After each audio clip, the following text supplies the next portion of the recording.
আসসালামু আলাইকুম প্রিয় বন্ধুরা। বর্তমানে চলতেছে উইমেন্স টি-20 ওয়ার্ল্ড কাপ।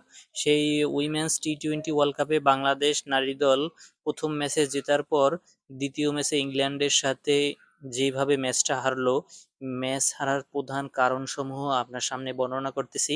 প্রথমে বাংলাদেশ ব্যাটিংয়ে পাঠায় ইংল্যান্ডকে।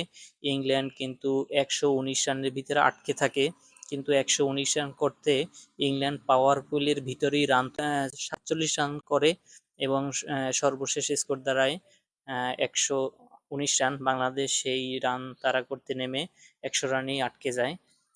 শেষ পর্যন্ত 21 রানে ম্যাচটা হেরে যায়। সো বাংলাদেশের এটা একটা ব্যাড লাক।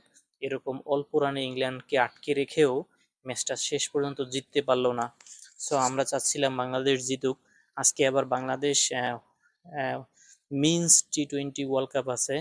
ভারতের সাথে বাংলাদেশের খেলা সন্ধ্যা 7:30টায়। আজকেই খেলা, দেখবো এই খেলায় বাংলাদেশ কি ভারতের সাথে কি প্রতিদ্বন্দ্বিতা করে। সো আমরা চাচ্ছিলাম টি-20 ওয়ার্ল্ড কাপে বাংলাদেশ ভালো করবে, মহিলা দল, সেটা খুবই চাচ্ছিলাম।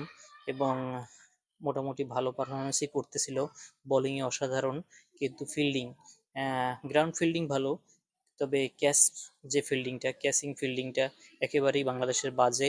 এবং ইংল্যান্ড কিন্তু গ্রাউন্ড ফিল্ডিং অসাধারণ, অনেকগুলো ফোর, অনেকগুলো চার বাঁচিয়েছে, যার কারণে বাংলাদেশ ম্যাচটা হারতে হয়েছে। এবং নিগার সুলতানাকে যে রান আউটটা করলো, যার কারণেই বাংলাদেশটা হেরে গেল। নটসেট এই খেলাটা কিন্তু বাংলাদেশ অনেক ভালো করতেছিল এবং আমরা আশাবাদী সামনে ওয়েস্ট ইন্ডিজের সাথে খেলা আছে টি-20 বিশ্বকাপ মহিলাদের। সামনে দক্ষিণ আফ্রিকা এবং ওয়েস্ট ইন্ডিজের খেলা আছে সাথে। যদি সেখানে ভালো কিছু করতে পারে তাহলে অবশ্যই একটা ভালো রেজাল্ট নিয়ে দেশে আসতে পারবে। আমরা চাই বাংলাদেশ অন্তত সেমিফাইনালে উঠে আসুক, মহিলা এই বিশ্বকাপে একটা ভালো কিছু করুক। সো সবাই আপনারাও দোয়া করবেন। আল্লাহ হাফেজ।